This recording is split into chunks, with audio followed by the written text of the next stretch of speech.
Kamen Rider Hibiki might be the most uneven Kamen Rider show in my humble opinion. It has some of the best material in the whole Kamen Rider franchise, along with some of the most frustrating and boring. Heck, the initial pitch for Hibiki wasn't based on any past Kamen Rider shows, but an old project by the creator of Kamen Rider called Henshin Ninja Arashi. However, due to Kamen Rider being a worthwhile and recognizable brand name in Japan, the executives demanded the show to use the Kamen Rider name, which is most likely why the classic bug eyes were absent from the Hibiki suits, though they're all still very stylish and pretty. Before we talk about Kamen Rider Hibiki the show, we have to talk about one of the leading producers behind Kamen Rider Kuga and the first half of Hibiki, Shigenora Takatera. From what I can gather, Takatera wasn't a fan of how character conflict-driven Agito through Blade were with their battle royales and inter-rider conflicts, as opposed to the more traditional values of the Showa entries in Kuga. This thought process would influence most of Hibiki's initial creative decisions, from the more heartwarming atmosphere of the series, to the beautiful forest scenery used, to even the way the characters interacted. Despite having multiple Kamen Riders, known as Oni in this series, our main trio of Hibiki, Ibuki, and Todoroki are all pretty good friends of each other and don't have massive ideological conflicts. Heck, none of these writers are our main point of view character, a young boy known as Asumu is. At the start of the series, Asumu is approaching high school, which means there's a pressure to discover what he wants to be in life and what he wants to commit to.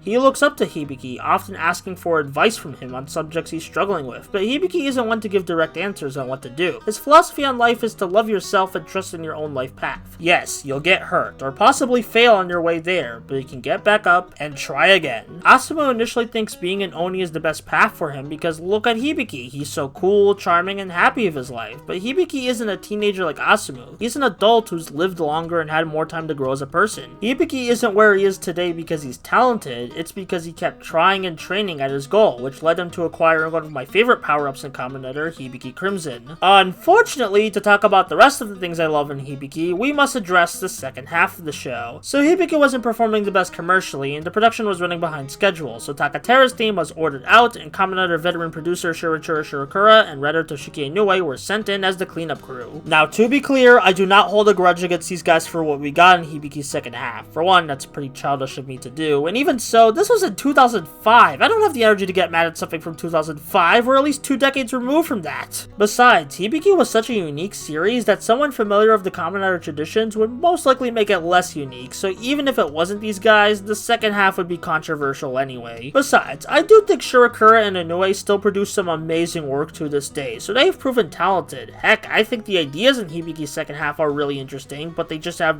very, very poor execution. For example, giving Asumu a rival is often seen as the worst thing the second half brought to Hibiki, but I think the idea, if handled right, could have enhanced the show's message while putting Inoue's own stamp creatively on Hibiki. It's just a shame that Kirya is such a bad character. Sure, he's super talented and has a smart mouth, but he's not entertaining with those traits, just annoying. It doesn't help that Kirya's presence changes Asumu for the worse, as now he wants to become Hibiki's apprentice because Kirya is trying to do it, even though he was about to move on from that and find his own path. Maybe that path Asumu was going on before the staff change would have still involved becoming an Oni, but from what the first half set up, especially with Hibiki himself saying to trust yourself, it seemed like Asumu was gonna find his own resolve to become an Oni, not a jerk pressuring him into it. I think Kirya would have worked well if he had a more clear arc than his negative effects on Asumu. Maybe Kirya could have been an Oni at the start of the second half, but he's like an estranged Oni from the traditional Oni way, so through interacting with Asumu and Hibiki, he set up on a better path. Asumu could have continued his growth while helping someone else grow, but instead we got basic unengaging rival writing with a possible pro-peer pressure message attached. Now in the end, Asumu eventually decides to find a different path in life, that being of a doctor, but this comes out of nowhere in the final episode. No build-up, no callbacks to anything that could have hinted at this, just, I'm a doctor now, baby! Not only was this poorly handled, but if you were invested in Asumu becoming an Oni at the end, which I know a lot of people were, this is a huge slap in the face. Apparently a suit for Asumu's Oni form was made, but the script and production for the final episodes were so messy with a lot of last-minute rewrites that parts of the form were used for Kirya's Oni form, which is, to put simply, not good. Especially because when Kirya does become an Oni, it feels so hollow. This isn't even getting into the other second half changes and shenanigans, like how Hibiki's words of wisdom are more direct about what to do instead of the chill multiple choice answers they were in the first half. Introducing a female rider in one episode and killing them off the next episode, which felt like a parody of how people think Inoue writes Kamen Rider women. How Torodoki becomes an unfunny loser despite being really charming and cool initially. And my biggest frustration with Hibiki's second half, and Hibiki as a whole, Ibuki and Akira's character arc.